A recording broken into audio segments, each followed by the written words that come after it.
Author podcast, where we talk about books, business, and occasionally bad words.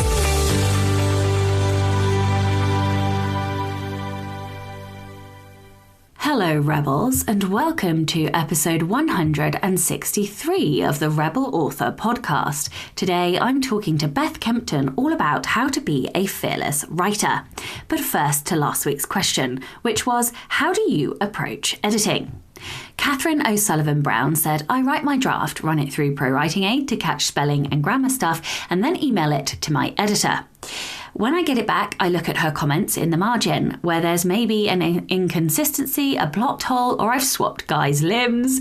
I write reverse harem. It's hard keeping track of certain limbs in certain scenes with 6 characters. Oh my God, I'm impressed. I could not keep track of that. I correct these lapses. Then I click the nice accept changes at the top of Word. That makes all the nasty red letters and squiggles go away. Editing done.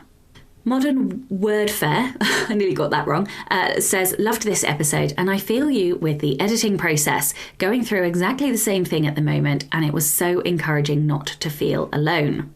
Karen Heenan said, this was a great episode. I love Sarah. I approach editing with grim determination and a large cup of coffee. I actually enjoy editing more than writing, but sometimes it takes convincing to get me started. But it's the only way to wrangle a sprawling manuscript into something that resembles the shiny idea I had. Okay, so thank you very much to everybody who commented. I really appreciate it. And I love hearing all of your answers. So this week's question is, what country is top of your bucket list? And this is kind of a nod to the guest today, who, as I record this, is now in Japan. So, let me know what your favourite country, or not favourite, but what country is top of your bucket list. The book recommendation of the week this week is Quit by Annie Duke. This is all about when you should quit, how you should quit, why you should quit, how tools and resources to help you decide when the time is right to quit. And it blew my mind. It's quite corporate. It does come at it from a a big corporate perspective, but it's full of scientific research as well. And oh my God, I loved it. It blew my mind. And a big shout out to Joanna Penn, who recommended that I read it. Thank you so much. It is definitely going to go down as one of my favourite books this year. So I highly, highly recommend that you read Quit by Annie Duke. So in personal news and updates this week, I am only a few days out from the last time I recorded. I think I recorded on Friday the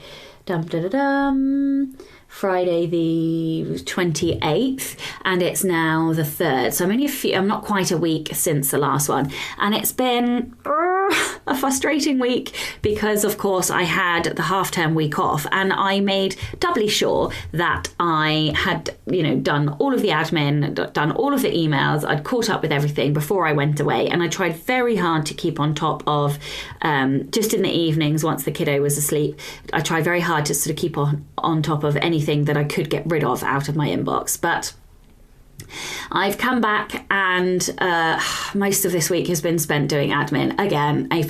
And I try very hard not to ever moan, but I'm really sick of it. I just want to edit the fucking book. And so I'm a bit grumpy today. I'm never grumpy, but today I'm grumpy. And so yes, I promise that next week I shall be less grumpy. But I think we're all allowed a grumpy day once in a while, right? So yes, I am trying very hard to edit. I have done a bit of editing this week, but I ended up spending like 3 days editing one chapter, which is not great for all of my strengths, which like to drive forward at quite a pace. So I have been frustrated with the book this week, frustrated with my pace, frustrated with the admin, and I think the irony of the fact that I just read a book called Quit. Clearly I need to quit doing some things and quit prioritizing fucking emails and admin, I think, is probably what I need to do. But anyway, so yes, that is where I'm at. It is Thursday the 3rd of November. And basically the next week will be trying very hard to do the get the edit as finished as possible. I don't think it's going to get done. My date of where I wanted to finish was the 13th of November. That's already the first kind of delayed date, if that makes sense. So it's the new date, and I think I'm going to go over it again. So I'm a little bit demoralized, if I'm honest. Yeah. I don't know. I'm finding it tough today. It's not helped by the fact that I'm tired as well. Other things, I am meant to be working on the next nonfiction, but of course I can't do that until I finish this edit. So I just got to plough through on that. And then I do have a fun day booked out for next week. So on Wednesday next week, I am popping to London to see Holly Seddon. She is a psychological psychological thriller, psychological crime thriller writer. You know the genre I mean. I met her at Jericho Writers, and we are going on a tour of some abandoned undergrounds, and just generally nerding out for the day. So I'm really looking forward to that. That will be a nice day out and a nice break. And then at the weekend, I think it's next weekend. It might be the weekend after. No, it's the weekend after. Never mind. Well, I will be going on a writing retreat at some point this month as well, just over the weekend, with some writer pals as well, which I'm super excited for. So that will be lovely. But no, that is a couple of weeks away. So yeah, it's business as usual for the next sort of 10 days or so, just trying to get this bloody book done. And in between, I'm getting odd bits of sections of the audiobook edited as well. I'm kind of cross with myself today. I don't know if you guys can hear it, but yeah, I'm very frustrated and irritated with myself that I am just not getting everything done, and I'm really tired, and I've been trying to work late, which is obviously making me tired, but also I just want to get the work done. So yeah, anyway, I'm going to stop talking because I like to keep these shows positive. So, the Rebel of the Week this week is Jackson Hollingsworth. And Jackson said, at one of my old high schools, the teachers didn't understand that my older sister was an actor and therefore wasn't available to volunteer with some of the school's programmes in the evenings. They decided to take their grudge against her out on me as well. One of the teachers said I hadn't turned in a large amount of assignments and therefore wouldn't pass his class and graduate to the next year. My mum showed me the list of assignments that I supposedly didn't turn in. I went in my room, came out with the entire stack of assignments I had not only turned in but received back with notes from the teacher saying good job and 98% A+.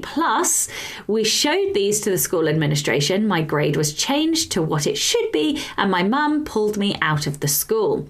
My sister wasn't pulled out because it was her senior year and there wasn't much time left to finish it out. But she graduated from that school as a valedictorian and is now a badass lawyer. Oh, I love that. I love that you not only had all of the assignments, but the feedback too, and you could shove it in their faces. What a brilliant... Also, what a spiteful fucking teacher. Who the fuck are these people allowed to teach kids that are this spiteful against children? Like, what the fuck? Anyway... If you would like to be a Rebel of the Week, please do send in your story. It can be any kind of rebellion. Something big, something small, something school days. It could be a parents' rebellion, a grandma rebellion. It could be a pet rebellion. You can email your Rebel story to Becca over on rebelauthorpodcast@gmail.com. No new patrons this week, but I did want to say a gigantic thank you to everybody who supports this show. I don't know if I make it clear enough, but... the support really does mean everything to me. It helps me run the show. It pays for my time. It helps to pay for the kit and the running and the hosting of the show.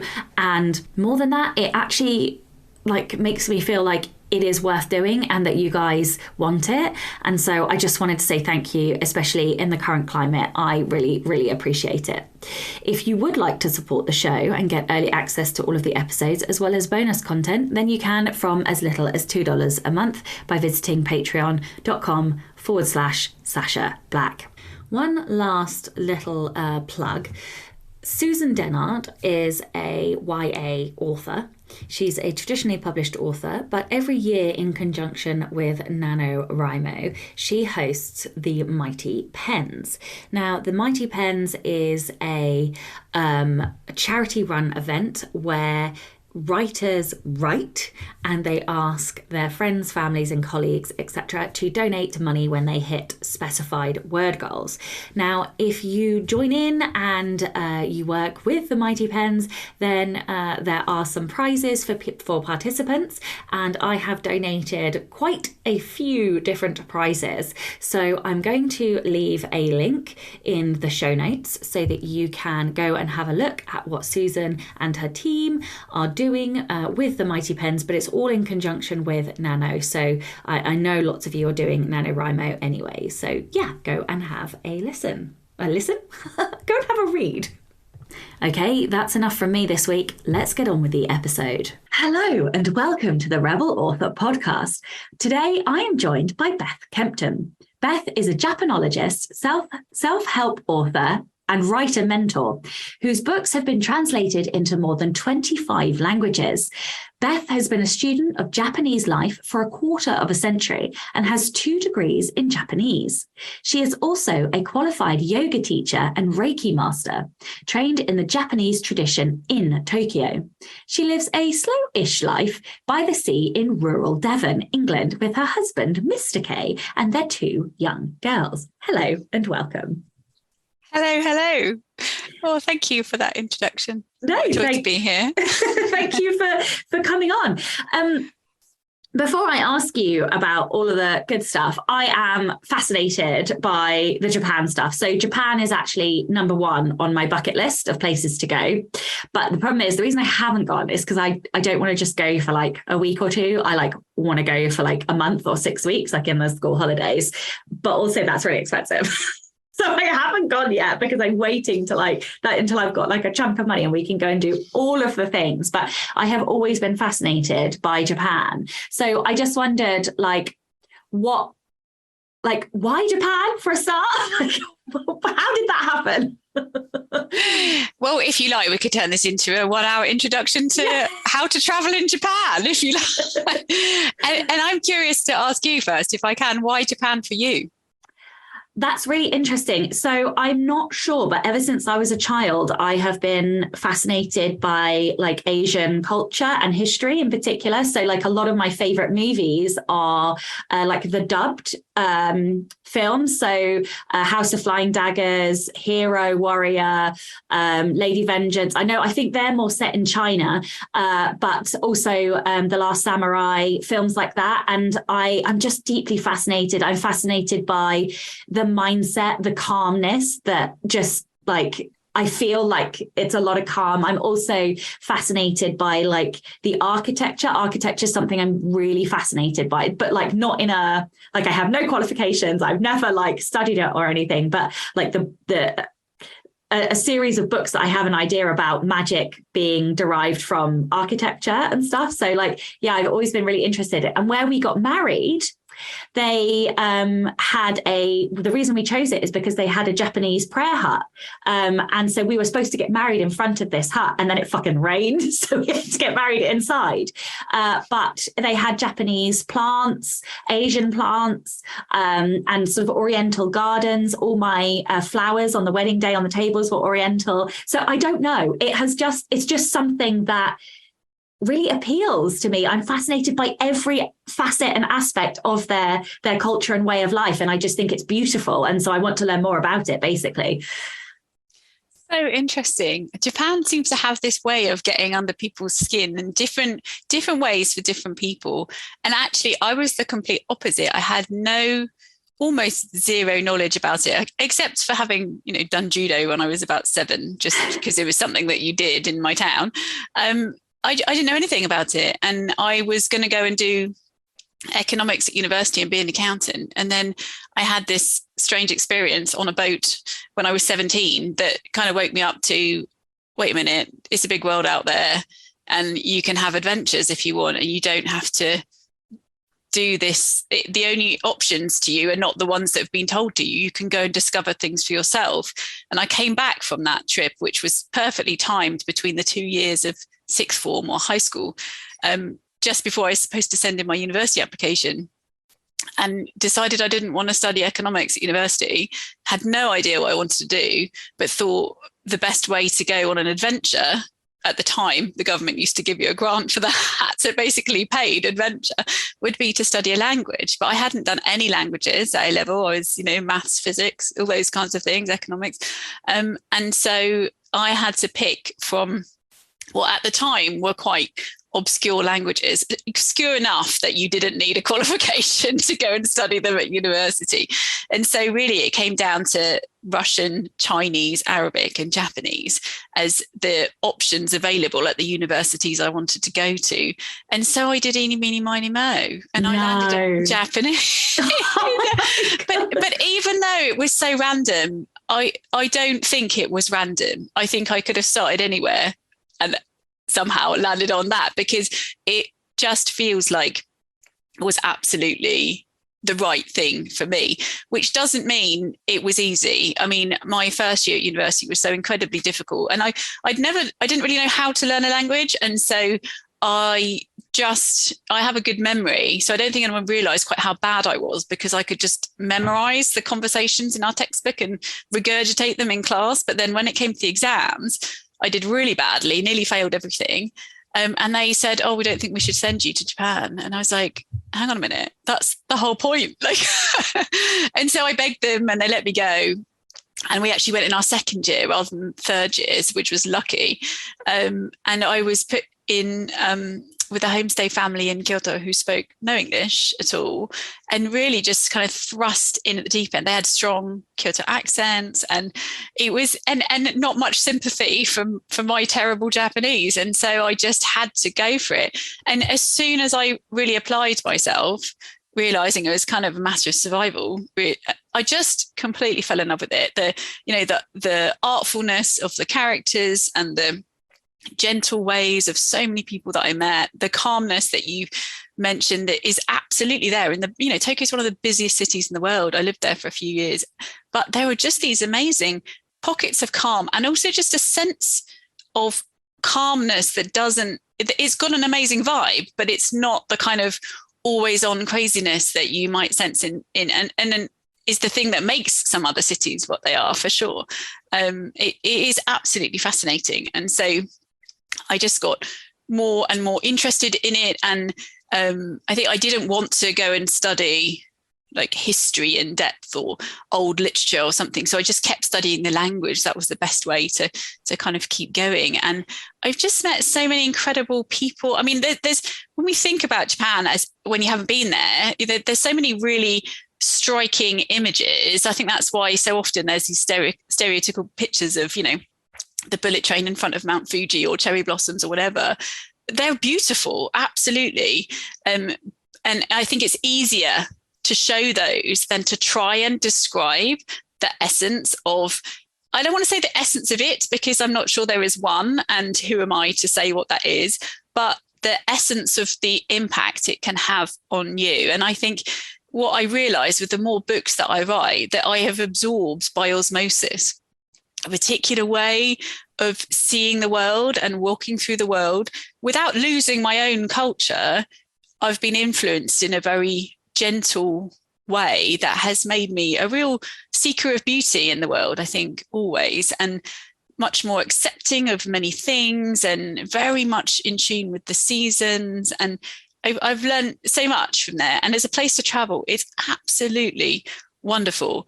I'm actually going very soon. By the time anyone's listening to this, I will be back in Japan for the first time since before the pandemic. I'm so excited. And even though I've got two small children, I've managed to wangle more than a month. So I have the most wonderful itinerary. I've been struggling for a while trying to decide between setting up a lot of meetings that can, like interviews and things, because I'm researching my next book, which is really important. Sometimes it takes a long time and you have to go through lots of people to get to certain people. But also there's so much happens serendipitously.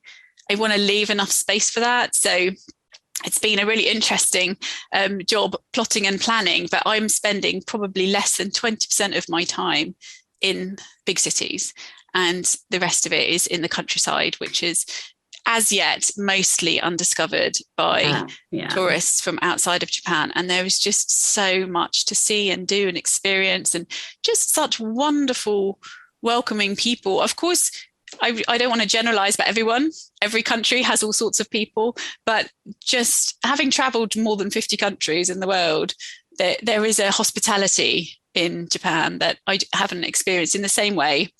There's wonderful hospitality in places like Thailand as well, but it's just lovely. And I would say the one thing I would encourage you to do is go for as long as you can, absolutely, and spend time in the countryside, and don't rush from place to place. So that's my priority. It's great to visit the cities, but I actually want to see the countryside, and the more undiscovered bits. Those are the bits that I am really, because that's the only way you can see culture, I think, really truly see natural culture, because in city it's always such a amalgamation of people, and because tourists and people, expats, and so I love cities, but I'm excited to see the countryside too. So hopefully one day we'll get to go. Are your kids going with you as well? Not this time. At some point we were supposed to all go, and we cancelled on, I think it was the 6th of February, 2020. So we had a sense of the pandemic before it became a thing here.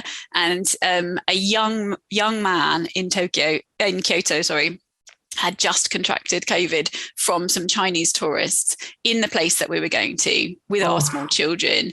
And we live in a community of old people here in the countryside. So we didn't, at the time it was a bit like the plague. You didn't want to be the one who brought it back. And so we cancelled that trip. But we will take them for sure. And I'd love to take them often, once every year, every couple of years, so that it becomes something that's in them as well. Do you still speak Japanese?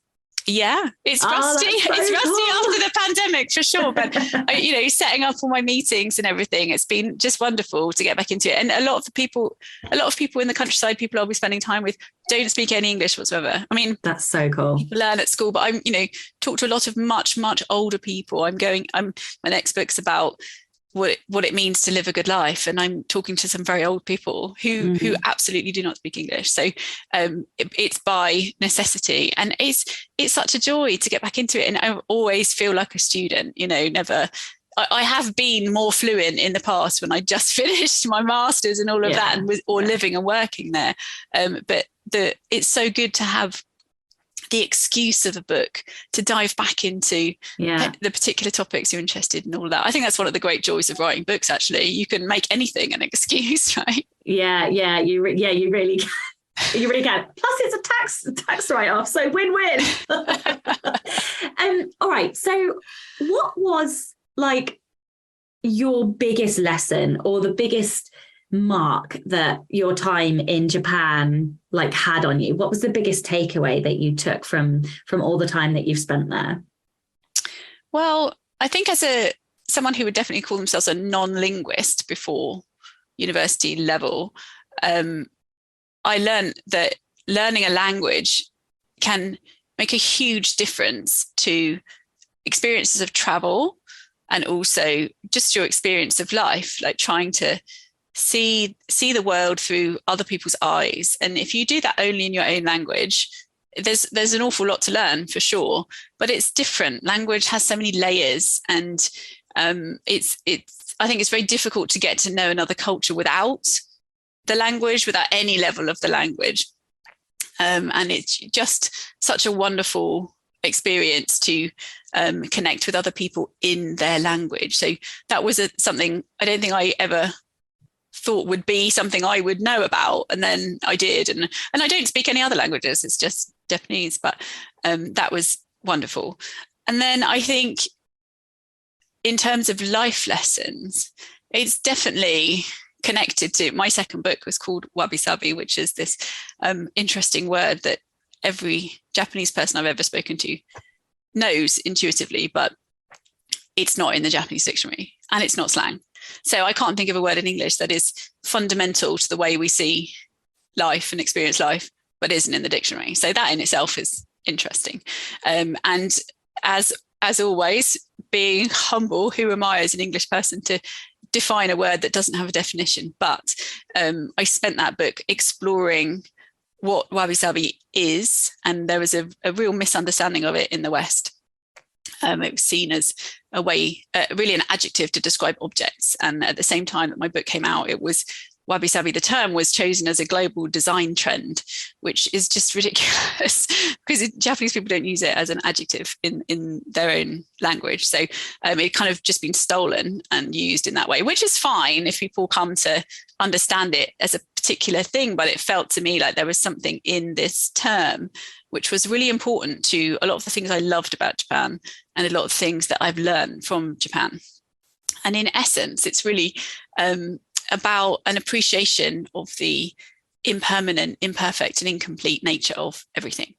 So it is connected to beauty, beauty that reminds us of those things, the passing of time and all things like that. And also in terms of life lessons, it's that impermanence is just one of the most important truths, I think, for us to remember. It helps us accept what happens. It helps us let go of stuff. It helps us appreciate the cycles of nature and our own mortality, which is just one of the most powerful things to contemplate. I think it makes you realize what matters, what doesn't matter, and also how all things arise and dissipate, the hard stuff and the good stuff, so makes you, the old adage of this too shall pass is absolutely true, but also the good stuff will pass and the good people will go, and so treasuring those things. So is it like one of those moments where you feel very small? So like, for example, I went to Nepal and trekked up to Mount Everest base camp, and then we summited a mountain sort of in front of Everest is the only way I can describe it. And then we got up at like 3:00 in the morning and it was misty and cold, and we got to the top of this, scrabbled literally to the top of this mountain, and then like the heavens cleared, which was the first time in a month that the skies cleared, and we just had this glorious view of the peak of Everest. And we all sat there in silence for about an hour, just looking at this mountain and realizing how small we were and how insignificant. Is that like an example of that? It's the kind of awe, right? Yeah, and we just like, you realize that, well, in that moment, you realize you're very small, that this mountain has been here for millions of years. Yeah. We're here for like 2 seconds. And it's like, looking up at the stars on a completely clear night, and you just think like, you are awed by the infinite planet, the infinite universe, and just the tiny insignificant blip that we are here for, I suppose, in a way. Is that kind of it's definitely kind of connected. There's another word in Japanese connected to another kind of beauty, yugen, which might be closer to that.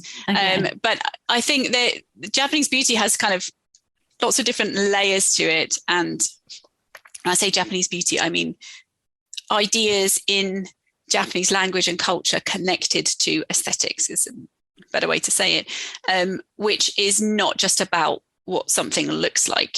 It's about depth beneath that and the impact it has on you as the observer, which is clearly something that was going on for you there. This natural beauty was having an effect on you. And I think that's amazing. And it's so important for us to recognize when we're having that experience. And also to remember we can have experiences like that when we're eating an apple. We don't have to be climbing a mountain. It's just that we rush through life so fast and don't take the time often just to realize that it's completely crazy. There's, on this spinning planet, like you say, we're tiny and almost insignificant, and yet we can also have a huge impact on things and the life around us. And there's so much that we don't know, and it's so interesting. And so when, someone sends you an annoying email, it's like, it really doesn't matter. Like, it really doesn't matter.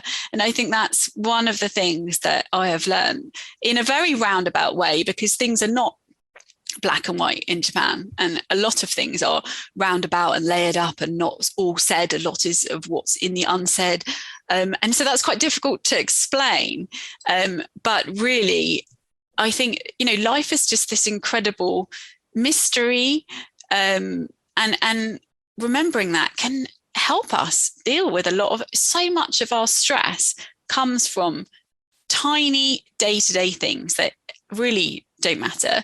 And also this crazy obsession we have with status it's just, we're just doing so much damage in so many ways. And when we reconnect to that, that mountain and that nature and that, it's very simple. You're just sat there with your rucksack, having a cup of tea. And of course, thanks, you've got a rucksack thanks to all the good things that have happened, with industrial revolution and all of that. But, when it comes, it's so interesting how all the things are connected. But also we really do have the tools within ourselves to not get so bothered about stuff, which leaves us a lot more headspace and heart space to ponder the interesting questions about life, which I think feeds into writing whatever you're writing about, because ultimately everything is a story, everything is an expression of the human condition or experience in the world. I mean, everything is. And so the more we can just drop those things and let go of those, I think the easier it is to do things like write and other kinds of creations in the world. And that is such a joyful way of spending your days, right? I know lots of other things come with it, but yeah, absolutely. I kind of skipped over asking you to tell everyone about your journey, but I feel like we covered some of that earlier stuff. But how did you get to writing? What was your journey from studying Japanese to like being an author? It's basically a rebellion against society, you'll be glad to hear. In some ways, I've been very academic and always I've always been interested in business and how the world works and things. So for the 10 years after graduating from uni, I spent a lot of time, some of it using Japanese, some of it not. I worked for UNICEF. I worked with big companies on corporate social responsibility. And also in between, I spent a lot of time interpreting for elite athletes at the World Games, at the Olympic Games, all the big events around the world for Japanese athletes in the UK or for English-speaking athletes in big events in Japan. And so it was a lot of what I did in that time doesn't really have anything to do with what I do now, but it was an amazing introduction to the big wide world.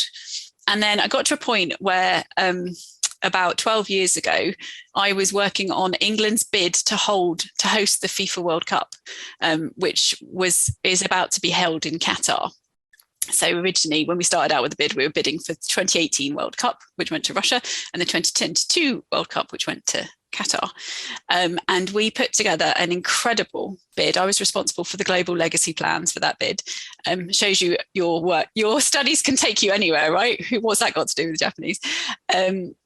And we would have just done an amazing job with the World Cup and done some really good stuff for children in terms of access to sport and things all around the world. And we found out that basically a bunch of old white guys get to decide.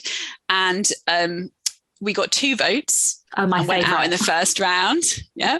And I found out afterwards that there was most of them are either the ones that there's almost none of them still working in football. Some of them being investigated by the FBI is there an international version of the FBI? Not sure.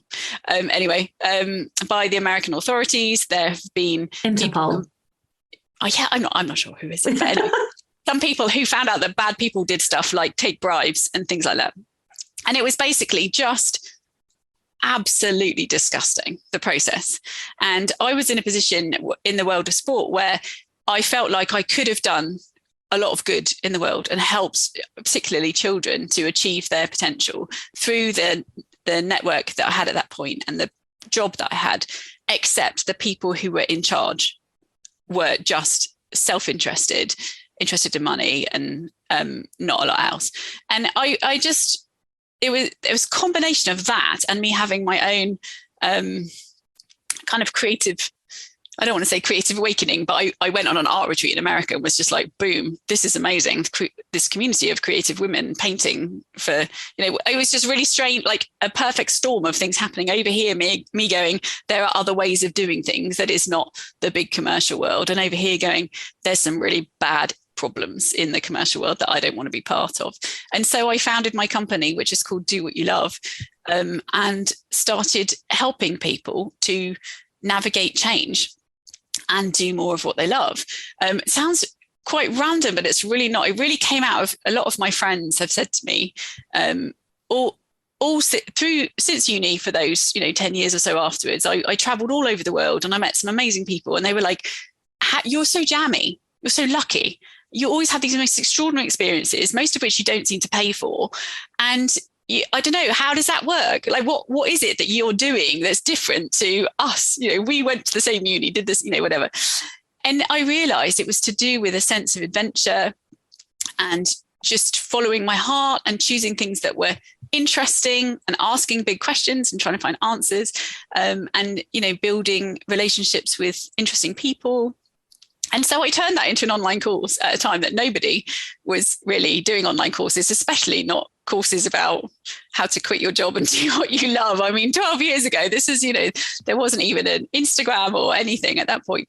And I've been doing it for all that time. And the first 6 years, I was behind the scenes a lot. I taught some of my own courses, but I also built some partnerships where I was the producer, and some of those are still going and still thriving, but I was very much behind the scenes, strategist, all of that.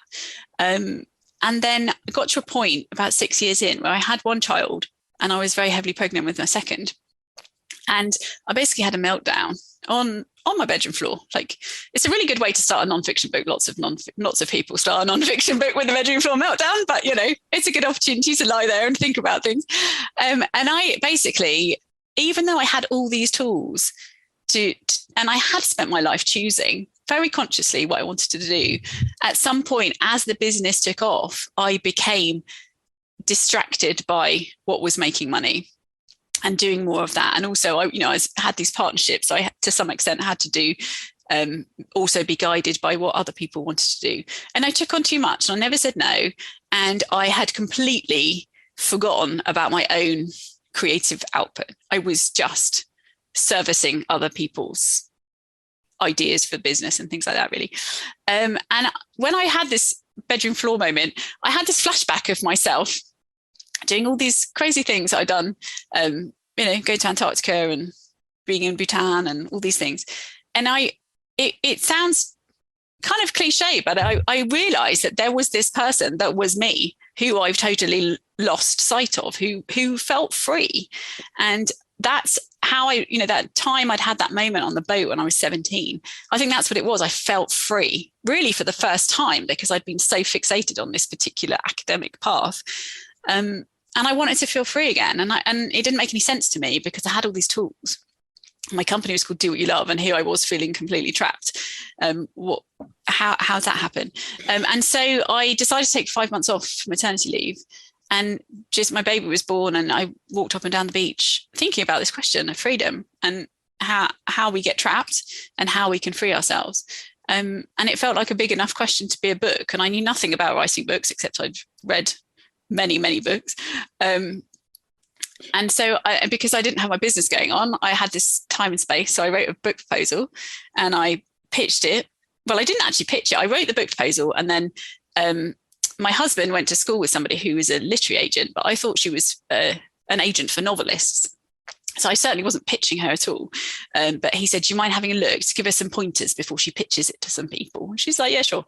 So we sent it to her, and the next day she phoned me up. She said, I want to sell it for you. Can I represent you? And I was like, what? There's me with my baby brain and not even back off maternity leave. Okay. And then she said, who's your dream publisher? And at that point I said, Hay House, because I was thinking, this is a mind, body, spirit book. They're the big guys. I want to go with them.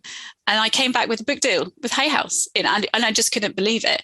And then I had a few months to write the book, and that's when it all started to go wrong because I was still stuck in my very strategic mindset and trying to write the book on an Excel chart, basically, like this idea goes in this chapter and this goes here and this goes here, and trying to write some stuff that every sentence I wrote was just garbage. And I was like, this is not going to become a book. And it was so hard. And then, well, the whole story is in the way of the fearless writer. But my husband said, you need a change of scene, bought me a ticket to Costa Rica, and it all changed. But I really don't want to give the impression that you have to go to Costa Rica for that to happen. I think really just what it did was allow me to realize that writing isn't something that you can control as a human being. You know, you're not in charge of everything, how it comes out, how it does in the world, any of that. And that life is much more interesting when you kind of open up to the power of the universe and co-create something. And so that's really how I got into writing. And what's interesting for me about that first book, Freedom Seeker, was that it really, I wrote myself free writing that book. I figured it out and I reorganized my life, realized how much I love writing. And I was like, I want to do this. I want to write books. And then I was ready to start bringing my Japanese experience into it. And then my second book, Wabi Sabi, has been a big bestseller. It's been amazing. I've been blown away by the response to it. I think part of it has been timing, for sure, with all that's been going on in the world in the last 4 years. But until then, there was never really a time to bring it in to doing what you love. And then it all made sense. So. Okay. I realise we are halfway through this interview and I've not asked you a single question on my list. So I am going to roll through the questions now. So we are going to talk about the way of the fearless writer. And so I wondered if you could tell me, I guess, a couple of things. One, what do you think the most common fears writers have are? And two, are there any practices or things that you think writers should be doing in order to get over them and to become fearless? I think it's a really important question, because you said the most common fears. And I think this is, I don't know a single writer that doesn't have fears connected to writing. And I surveyed over 1,000 writers when I was writing The Way of the Fearless Writer. And every single one of them had some kind of fear connected to the writing. But almost all of them, when you look at it, are connected to the results or impact of our work in the outside world. We are fearful about how our work will be received, and by association, how we will be received. These days, in terms of, if you talk about books, for example, of course, that often comes down to judgmental metrics like sales figures, prizes, reviews, things like that. But also when we share something really personal, there's this deep, deep fear that we will be rejected as human beings. Of course, what actually happens often is that people see their own experience in our words and they feel seen, they feel less alone, like at last somebody who understands me. And the opposite of rejection happens when we do that. And I don't think we can know that until we try it and we share our words and someone who needed to read them reads them, and then we see. But if we don't write them, we never know that. And often that fear of the impact of how something will be received in the outside world is so great, it stops us writing anything in the first place. And the only thing you can be sure about is if you never write anything, you're never going to get judged, right? But you miss all of the amazing benefits and opportunities that come from connecting with your creative self and putting what's in your head and heart onto paper. I think it's also true that there's not a book in the world that is for everyone. And that is something that you have to accept. It's the same with social media, with, people's personality. There's nothing that is for everybody. That's part of the joy and the challenge of being human, I think. And there is definitely an element of having to accept that if you want to share your words with the world. There will always be somebody who doesn't like what you've written. And the question is, does that matter to you? And for me, the people who don't like what I write are not the people I'm writing for. So, and that has made a huge difference to me. I think it's really interesting because a lot of writers tend to be the kids who are on the periphery and who have grown up being judged and have grown up struggling to make friends and have grown up as the weird one or the quirky one or the one who sat in the library at lunch because she had no friends. I'm not telling you that was me or anything, but that was definitely me. So like, it's really, and so I think what happens is it forms two types of people. You get the first type of person who ends up crushed by that and trying to conform to society.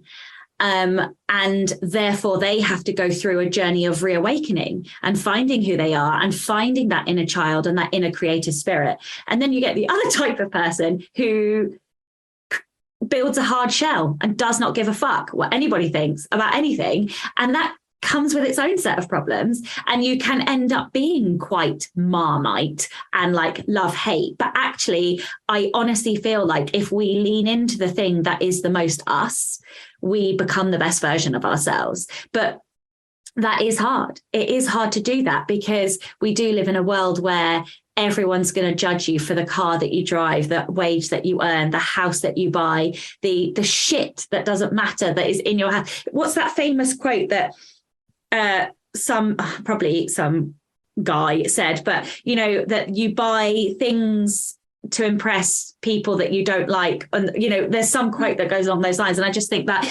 depicts everything that we are in this society. But yeah, I do feel like the moment we embrace our uniqueness, that is when we become the best writer we can be.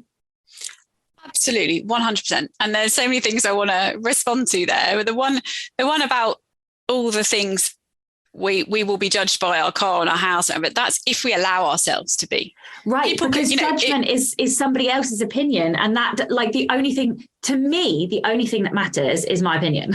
Right? If honestly, I'm proud of my book, then it doesn't matter. But like, I understand also that not everybody derives value or worth from their own self-judgment, if that makes sense. And also our own inner judgments can be wacky and off kilter because of how we have been brought up. So like, really what we're talking about is self-love, maybe. Completely. And I think that is one of the biggest pieces of work as a writer that we have to do as human beings. We have to come to trust our own opinion. We have to. There is no other way. Because otherwise you just get battered by the many, many more people outside in the world who have things to say about what you do and how you live and all those things. And so you can't stop that because it just goes on and on and on. So you just have to find a way to ignore it. And people keep creating new social media channels to give you access to that information of what everyone thinks about you. But also I think it's true to say that other people spend a lot less time thinking about us than we think they do. They're really not going around thinking, oh, Sasha's got, pink trousers on today. Not sure about that. But they really aren't. And I think those things are all things that we can work on and think about and do. But it's so interesting what you're saying about the hard shell, because I think that's very true. I think that people who, it's very often the creatives who, as you say, grow up on the periphery, even live on the periphery. But that's where everything interesting happens. Yep. And it's from there that you can see everything. You don't want to be in the middle of it all, completely buried in everything else of society. It's really important to, you need to go in sometimes to understand it, but it is on the edge where everything interesting happens, where everything new comes from, and where people can have their own opinions because they're not completely influenced by everyone else. So that's a really good thing. I think the problem with the hard shell is that if nothing can get in, nothing can get out. And so even if that's how we have made ourselves feel safe in the world, which is totally fine, if that's what we've had to do, if you genuinely want to write the best thing that you can write, and by best, I don't mean the best sentences. I mean, like the most important things that you have to say in the world. You have to find a way of dissolving that shell for long enough to let that out. And then you can put your shell back again if that helps you. But in the writing process, you cannot write through a shell. And I think that's why it's so important to create a sacred writing practice and a sacred writing space, and understand that your work doesn't get shared with another human being until you are ready for it and you decide it can, and you decide who it goes to. So you have that. There's a lot more safety there that you can create than I think we think there is. And sitting at your writing desk and writing is not the same as having to go and do a public speaking gig or walk into a room full of people. You don't have to be the same person as you are when you're just protecting yourself in the world, right? Absolutely. And you talk about best there, which is one of my favorite words. But you in the book, it's a great segue, because in the book you talk about failure and success and desirelessness. And I just wondered if you could talk a little bit about them and the mindset like towards them, and how we can have a healthier approach to like failure and success. Yeah, I mean, it's so strange when you think about it, how we become so fixated on particular outcomes for things ourselves, for things that we make out in the world, when so much has to happen for even for you and me to meet at a train station at a certain time, right? How many things have to come together and have to have happened in the years gone past in order for that particular thing to be possible, right? So why do we think as one human being that we could possibly completely control the outcome of something out in the world when so many other people and other things are involved? It's crazy. And yet that's what we do. And it's kind of a recipe for madness, really. So do you believe in luck? I think some of these things are semantics. I think there is definitely, if you are open and listening and ready and bring in the factor of timing and all of these things, then I do think there is something to do with luck. Definitely. I don't know it's difficult to put sometimes, I think, to say this particular word is exactly what I mean, but absolutely serendipity has been a huge part of my entire journey. And some of those things which happened, I might not know that something was serendipitous until 10 years after it happened. And then I look back and go, oh my goodness, if I hadn't met that person then, all these things 10 years later wouldn't have happened, right? So there's this kind of web at work for sure. I don't know what that is, but I definitely believe in that. But I also think that's not just something that we sit around on the sofa and wait for it to happen. That's because I'm out in the world doing stuff, asking questions, looking, listening. And so I think it's some thing between how we are connected with everything else in the universe. So it's just when you think about all of that and you just take one example of something that you might think, oh, I was lucky, or that was serendipitous, and you think of all the threads that have to come together to make that, then you realize it is kind of crazy to go, I want this book to do this particular thing by this particular date, when actually for that to happen, other people have to be involved. It's not just me saying I will have written 10 sentences by the end of the day, right? So that's like a recipe for pain, to believe in that. So I think, and by that, I don't mean that we can't strategize and plan and put effort in and stuff. Definitely, that's the business part of me, does all that. But at the writing desk, there is just no space for that whatsoever. And there is not a single occasion in my writing life, for sure, when thinking about how my writing is going to do in the world has helped me. Right, not one. And so I've learned to say, there are times, of course, I worry or just think about how something is going to be received or whatever, but I'm never doing that when I'm up at 5 o'clock in the morning, writing by candlelight, thinking about whatever I'm thinking about, I now try to consider so I don't believe in luck. That's the first thing. I am vehemently against the concept of luck. I believe that we work and set up opportunities. And you're right, maybe that sounds like semantics, but it helps me to think that I can create opportunities for myself. Because otherwise I feel like everything is hopeless. And if I just rely on but I know that's really controversial, because lots of people do believe in luck. And I'm like, that's okay, because that's your frame and that's your lens and how you see the world. So for me, it's like, I truly believe that, yes, okay, maybe lots of serendipitous things, but you ask the questions, you put yourself in those situations. And so I think that you created that life, and that makes, perhaps I'm just a control freak. I am definitely a control freak. But the other thing that I was going to say is that I completely agree about that, trying to determine the outcome before you have even finished the product or the book, or however you want to term it. And so for me now, I have a strengths coach, like a business coach, and I am trying very hard to look at each book that I write and control the only thing that I can control, which is to make it the best book that I personally, with my voice, can make.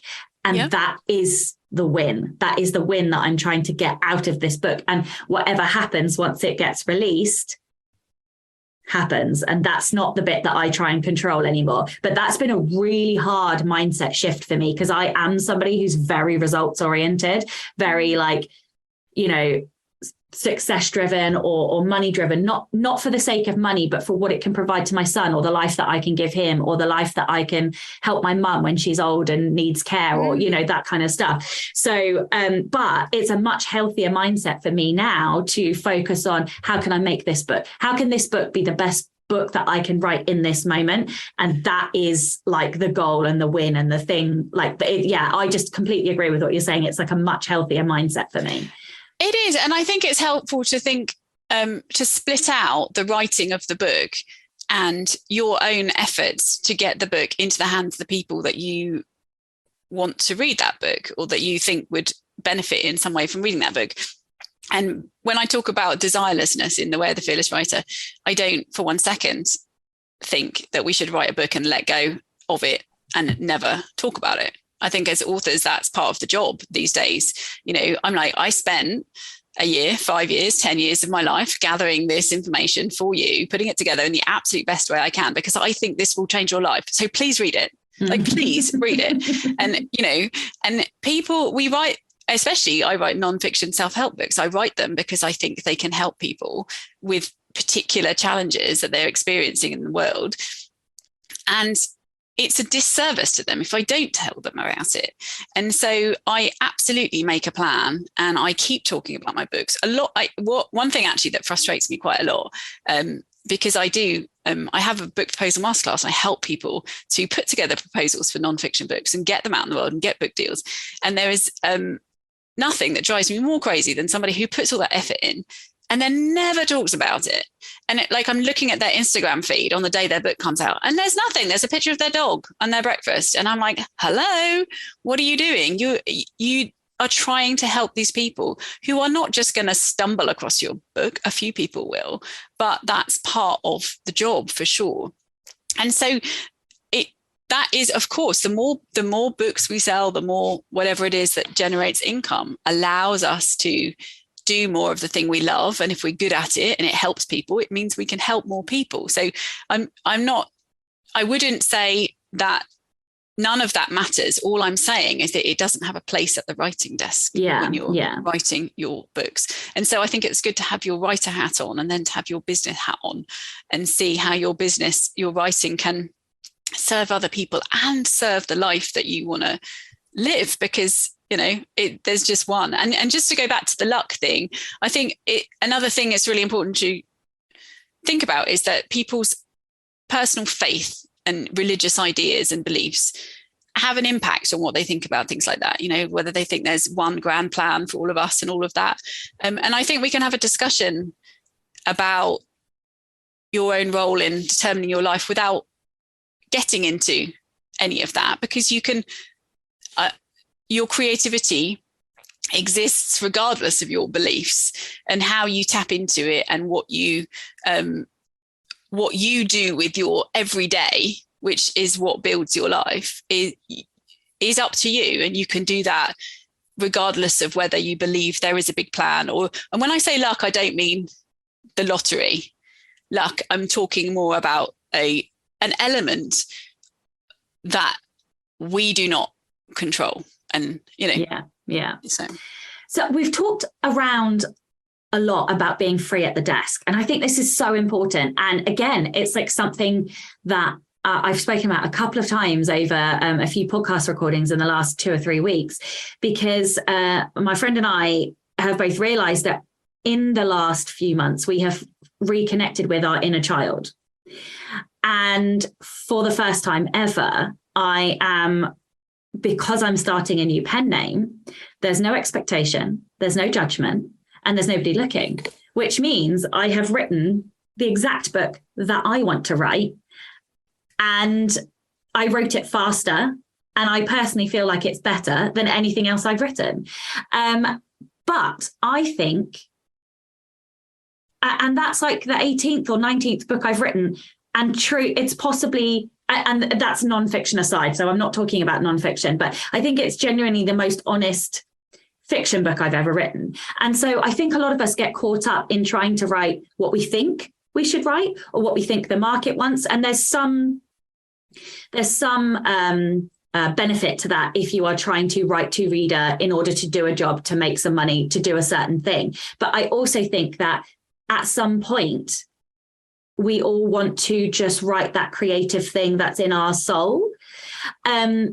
So why do you think it is so hard for us to write our truth? And like what can we do to reconnect with that inner child and to reconnect with the thing that our soul really wants us to write and to be free enough at the desk? How do we do that? I love this question. I don't think the market knows what it wants until it gets it. And that we as authors can't predict what the market's going to want because of that, you know. And if you're writing a book proposal, and a really important part of it is to put in the market, like where is this book? What is the market for this book and where does it fit in the context of all the other books in the world? That's really important because publisher is very interested in numbers and wants to run the numbers to see how many books they think they can sell. What is, you know, how are books that are in this kind of book, how are they doing? And that's how they will come up with the figure that they will offer you for an advance and for royalties based on how many books they think they can sell. So that the market isn't irrelevant, but there's no point. I don't understand why you would want to spend your days doing the heart and soul work that is writing a book and all that it involves to write a book that is because you think somebody one day might want that book. It doesn't make sense from a creative point of view. The joy is in extracting what is in you and putting it on the page. And that is where a reader is going to feel the connection. It's so interesting that you had that experience by simply changing your name. And you use the word should there in the question. I think it's so true. Like what the writer we think we should be, where does that should come from? Like who, and you know, conditioning, parents, teachers, societal norms, all of that stuff. But it's, what is it that makes us think that it comes back to this question that is more important than what we want to write? And we're the authors. And I think you're absolutely onto something with your title of Rebel Author, because whether we do it loudly or quietly, we have to rebel against so much to author a book. We have to rebel against all expectations of who we should be, what we should write, how we should spend our time, you know, how we should earn a living. And those expectations might also be our own that we have to rebel against, never mind all the ones from out in the world. But when it comes down to it, what does it have to do with anyone else? It's your life. Do what you want with it. It's your creativity. Do what you want with it. And like we seem to be waiting for somebody else's permission when you can just crack on, change name, and there's your book, right? Yeah, absolutely. And it's funny because in the background, I never realized that I needed to write a book about rebellion, but I absolutely need to write the book because even though I say I don't believe in luck, there was definitely some serendipitous stuff going on here because I didn't choose Rebel Author branding. Like my audience came up with it. And it was kind of suggested that that's how they saw me. And so that's why I took the moniker and how the name came. And the more I intellect on what rebellion is, the more I talk to people about their rebellions, the more I see just how fucking vitally important it is to our society.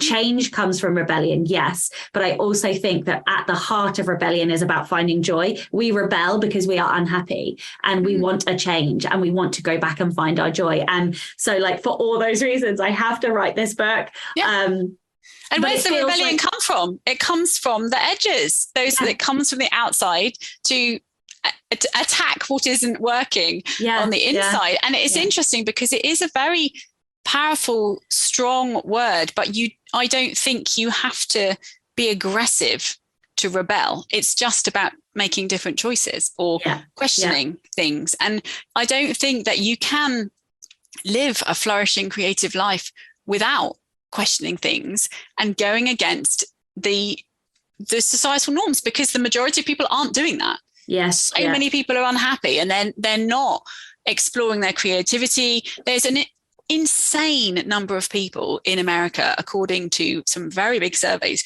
who want to write a book and are not writing a book.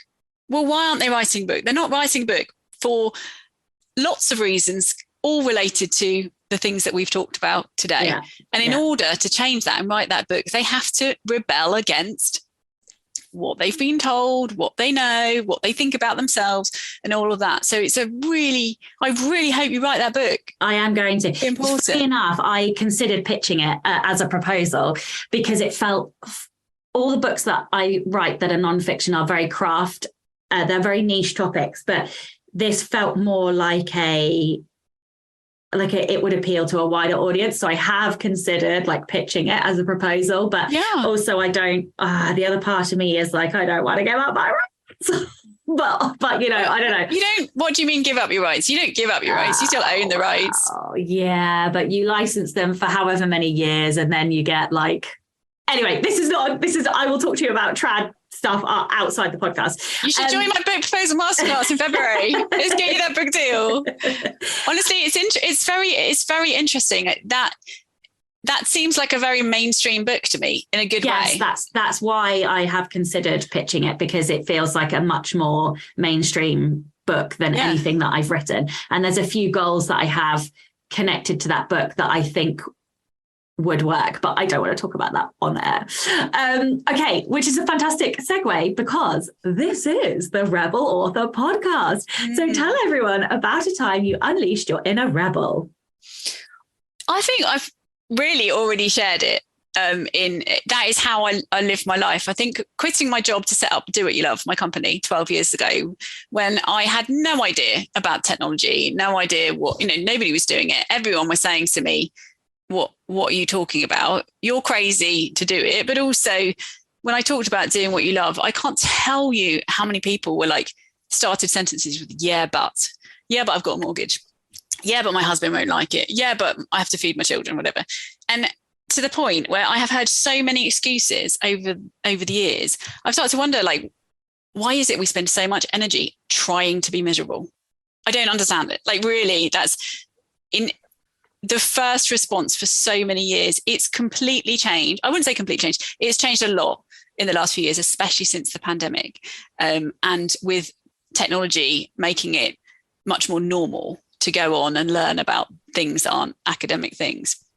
And that is fantastic. But I think my whole way of life and earning money has been quietly rebellious. My parents have been amazingly supportive of my journey, but I think there have been moments of real anxiety for them, because they wanted me to follow the path that I was planning to, and because it was stable and safe. And although it's obviously the last few years have showed us it wasn't necessarily safe.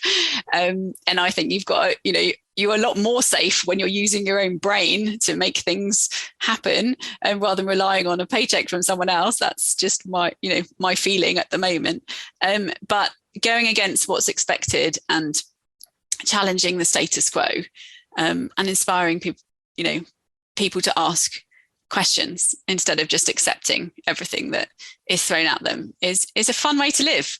And I completely agree. Thank you so much. Sasha, I have to tell you, my husband said this to me the other day, and I never felt more seen. He called me a rebel with a dictionary. Oh my God, that's amazing. It's like, that's why I married you. That is fantastic. Oh my God. I am actually going to tell my wife that later on, because I think that is amazing. You need a t-shirt with that on. Yes. Tell everyone where they can find out more about you, your books, and anything else that you would like to add. Well, if you're interested in writing, I'd really encourage you to read The Way of the Fearless Writer, which is my new book on writing, which is a quietly rebellious way of approaching the creative process. And I have just launched the Fearless Writer podcast. So every week, every Tuesday from now until the end of the year, you can find that on iTunes, Spotify, on my website, bethkempton.com/podcast. And there is an exercise every week for you to try as well. So it's lots of fun. I'm on Instagram at Beth Kempton, and all of my online courses are at dowhatyouloveforlife.com. Amazing. I'll make sure all those links are in the show notes. And a big thank you, of course, to all of the listeners, all of the show's listeners and all of the show's patrons. If you would like to get early access to all of the episodes, you can do so by visiting patreon.com/Sasha Black. I'm Sasha Black. You are listening to Beth Kempton, and this was the Rebel Author Podcast. Next week, I'm going to be joined by returning guest Cassie Newell. Last time she turned the tables on me, and this time I'm putting her to the test with lots of questions about mindset for indie authors. So join me next week for that. Don't forget to tune in and subscribe on your podcatcher. And when you have a moment, please leave a review.